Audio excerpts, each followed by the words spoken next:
Hello, friends, and welcome back to Malicious Compliance Stories. Let's start our video with a story from the time when our OP worked at a gas station with a manager who was a real slacker. But before we begin, don't forget to subscribe to our channel if you're new here and turn on notifications so you don't miss a new video every single day. Here we go.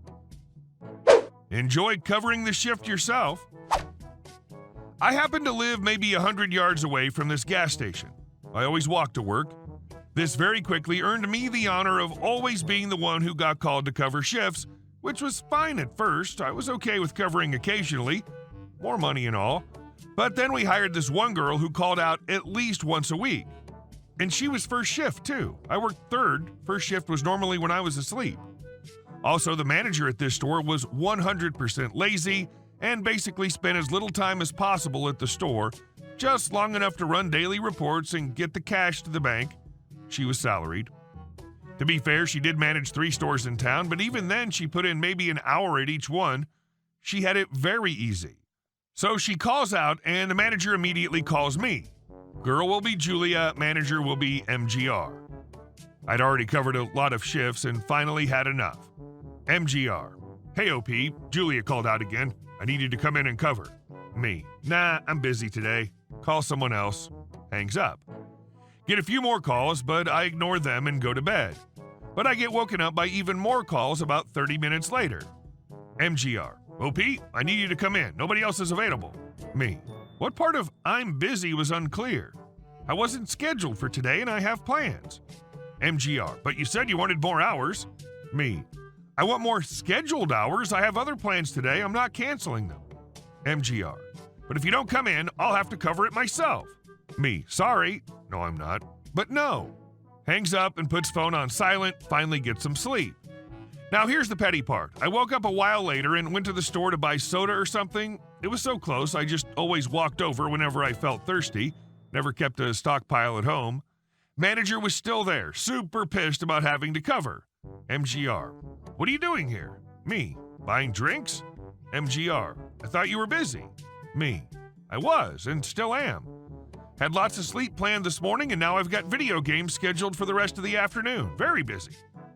MGR sputters and fumes, face goes red as a fire truck. Me. But hey, seems like Julia calls out a lot. Anytime you want to get rid of her and move the schedule around to schedule me for more shifts, just let me know. Bye. Normally, would have gotten fired. Right to work state can get canned for no reason at all. But the manager and I both knew that I was the second best worker in the area, as far as gas station attendants go, and was the only good worker who preferred third shift, so I was basically tenured. Julia got canned instead. Manager was furious about having to cover, and when she realized I wasn't going to be her doormat anymore, that was the end of that. And our second story.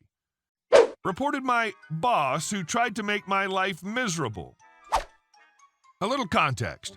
I'm a young woman, 25, in a male-dominated career path and office, only woman in ours. Our boss left and they didn't replace him, so got a consulting in on X for his salary to watch things tick over as a senior officer, but who's not our boss. However, this older lady, 60s, seems to think she's our boss due to her huge, publicly funded consultant salary. After working with her for a few months, she's also highly incompetent and doesn't know things a graduate would know.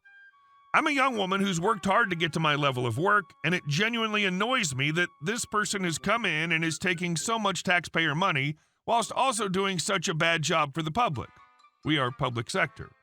I pointed out a few things a few times, and now she hates me. She actually calls herself the boss and regularly tries to micromanage my work and act like my boss. She also seems to hate that I'm the only other woman and is always trying to impress the men and be one of the boys. She regularly slams women, e.g. saying women can't drive, men are more competent, etc., which also annoys me hugely. She also took a bribe. I have written evidence, and when I reported it to her boss and mentioned it to colleagues, it was pushed under the rug. This obviously made her hate me more, but I could not say anything when it's immoral and going to affect the public. Anyway, she's awful with technology, and we have a work group WhatsApp. She must have sat watching my Skype status all day. We are WFH, and saw I was in a meeting with another colleague. saw my icon was red, i.e. in a meeting. The work meeting was 2 hours, and then she asked one of my colleagues to ask the one I was in a meeting with to find out what we were talking about. She obviously meant to message this to just him, but put it in the group chat. She then said in the group chat that I shouldn't be having meetings because I do no work. She deleted both messages, but I screenshotted them. I was absolutely enraged by this, as I do all the major projects, and she sits on her butt and does absolutely nothing for over $100K, except for micromanaging and trying to spy on me, as she seems to have a vendetta against me. I reported her to her boss for this, along with the other behavior which undermines me at work, creates a lack of trust, and is total slander and wholly untrue. It shook my confidence that she has asked my colleagues to effectively spy on me and undermined my trust in my colleagues. In the disciplinary meeting, she cried and said she didn't mean to send the message to the group chat, as if that makes it okay. She's played the victim to colleagues and keeps using her age, 60s, to make out I'm just a rude young person, 20s, with no respect. I can say that I did win because she was soon replaced by someone else. This woman is insane, and unless she's immediately removed from her role, you'd be crazy to stay at a place that would tolerate crap like that. And our last story. Harass me and mine?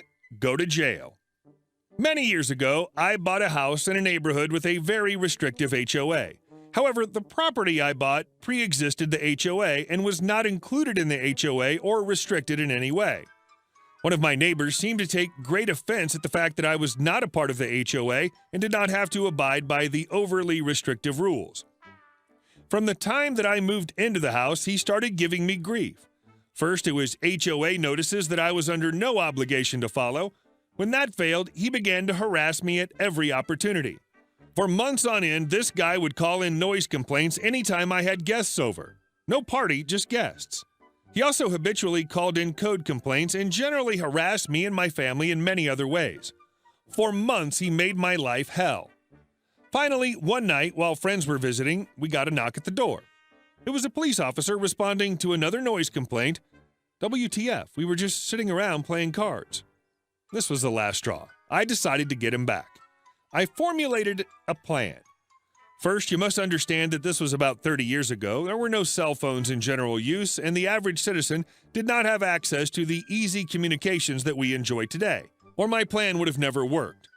I've been into radio my whole life, so my car and house were well equipped with two-way radios. Next, it was fortuitous that my house was in a development that had one road in and one road out. There was a convenience store on the corner that always had plenty of cars in the lot for me to blend in with. We put our plan into action on a Friday night. We established an alibi with a close friend in town who would swear that we were at his house playing cards all night. Next, I opened the windows and placed my speakers for my sound system up in the windows facing my neighbor's house. We then cleared a hiding place in a closet with a clear view of the driveway. I then got in my car and drove to the store parking lot, found a spot that gave me a clear view of all cars entering or leaving the development. Once we established that communications were good, it was D-hour. My wife turned on the stereo to rock music at full volume, rattling the neighborhood. Also, every light in the house went on. The music was so loud I could hear it at the store over half a mile away. We waited. Sure enough, in about 30 minutes, a police car turned into the development. I radioed my wife. Working together, she and her sister quickly turned off the stereo, pulled the speakers from, and closed the windows, turned off the lights, and then quickly hid in the closet. The police arrived, pulled in the driveway, and found an apparently empty and dark house. Windows closed, doors locked, curtains open, lights off, driveway empty. My wife and her sister sat silently in the closet while the officers knocked on doors, shined flashlights in windows, and walked completely around the house. Eventually, they decided the house was empty and left. I watched them exit the development and head back towards town. We waited about 30 minutes and repeated the procedure. Windows open, speakers up, stereo on full blast, lights on. About 15 minutes passed before the police returned. Radioed my wife, windows closed, speakers down, lights off. Once again, the police went to my house. They tried every door, spent more time looking in the windows. They even sat in the car out front for about 20 minutes before leaving. About 15 minutes after they disappeared towards town, We repeated the whole procedure once again. This time it was less than 5 minutes before the police returned. This time they had their blue lights on. Oh, crap. The police pulled into my empty driveway, but immediately backed out and went to my jerk neighbor's house. They were there for more than 30 minutes. My wife couldn't hear everything that was said, but there was shouting and cursing. Eventually, the police left, my wife radioed me, and I returned home. 2 days later, my neighbor's name appeared in the local newspaper as having been charged with misuse of police resources, filing a false report or something like that. I don't remember the exact charges. Hey, it's been 3 decades ago. But after that night, I never received another complaint, visit from the city, or police as the result of him. And the other harassment stopped. It's pretty risky stuff. Brilliant. Now this is what we call pure malicious compliance, even though there's a bit of revenge mixed into it. Hey guys, thank you all for watching the video. I'll see you in the next one.